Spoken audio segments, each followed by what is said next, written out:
পেতনির মাছ খাওয়ার গল্পটা শুনেছিলাম মাখনদার কাছ থেকে। মাখনদা আমার থেকে বছর চারেকের বড় ছিল, কিন্তু তার নেশা ছিল দেশ বিদেশের বিভিন্ন জায়গায় ঘুরে বেড়ানো, আর সময় পেলে বর্ষাকালে জাল নিয়ে বেরিয়ে পড়তো মাছ ধরতে। আমি বলেছিলাম, মাখনদা তুমি কোনোদিন ভূত দেখোনি? মাখনদা বলেছিল, হ্যাঁ অনেকবার দেখেছি। কখনো ফার্ন গাছের নিচে সাদা শাড়ি পরে দাঁড়িয়ে আছে, কখনো বা পুরনো কোনো গাছের নিচে সাদা কাপড় পরে বসে আছে। আমি মাখনদাকে প্রশ্ন করেছিলাম, তোমার ভয় লাগেনি? মাখনদা বলেছিল, না, কারণ আমি মহাদেবের ভক্ত। তবে একদিন খুব ভয় পেয়ে গেলাম। একদিন রাত্রি ঠিক করতে না পেরে আমাদের পাশেই একটা বড় পুকুর আছে, পুকুরের পাড়ে চলে গেলাম। পুকুরের পরে একটা ভূত বাংলো আছে, সেই ভূত বাংলোটা পার হলেই একটা বড় জলা আছে। জলাতে আমার জাল আগে থেকে রেডি করা ছিল। ওখানে গিয়ে আমি মাছ ধরতাম এবং অনেক মাছ পেতাম। হঠাৎ দেখি ওই জলাতে একটা পেতনি কী যেন খুঁজছে।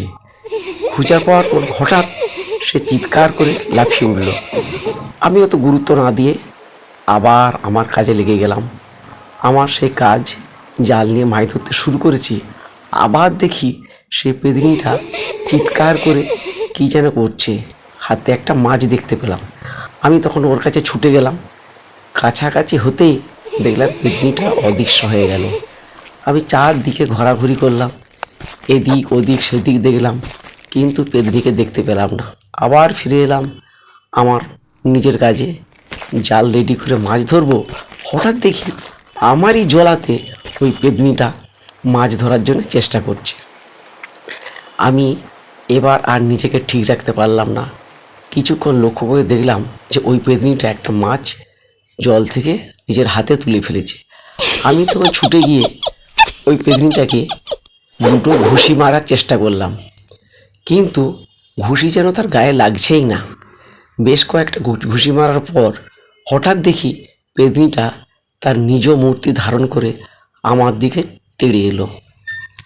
আমি বারবার ঘুষি মারলাম, কিন্তু তাকে কোনোভাবেই আমি ফেলতে পারলাম না।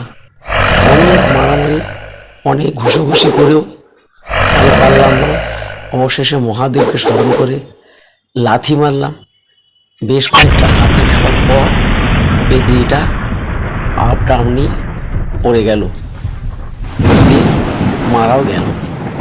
হঠাৎ আমি দেখি যে আমার চারিপাশে তিন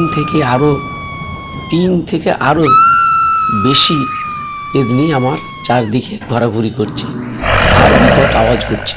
আমি ওখান থেকে ছুটে পালিয়ে গেলাম। এই ছিল মাখনদার পেতনির গল্প। আমি মাখনদাকে জিজ্ঞাসা করেছিলাম, মাখনদা পেতনি কেন হয়?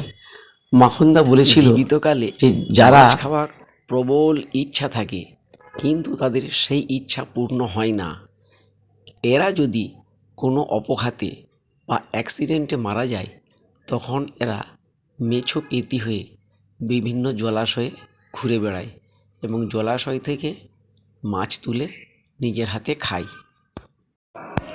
এই ছিল মাখনদার ভূত অর্থাৎ পেতনির গল্প। যদিও মাখনদা গাঁজা খেত, গাঁজার ঘরে এই গল্প বলেছিল, তবুও মাখনদার গল্প ভালো লেগে থাকলে মাখনদার উদ্দেশ্যে এই চ্যানেলটি সাবস্ক্রাইব করবেন এবং একটি লাইক দেবেন। সকলকে ভিডিওটি দেখার জন্য ধন্যবাদ।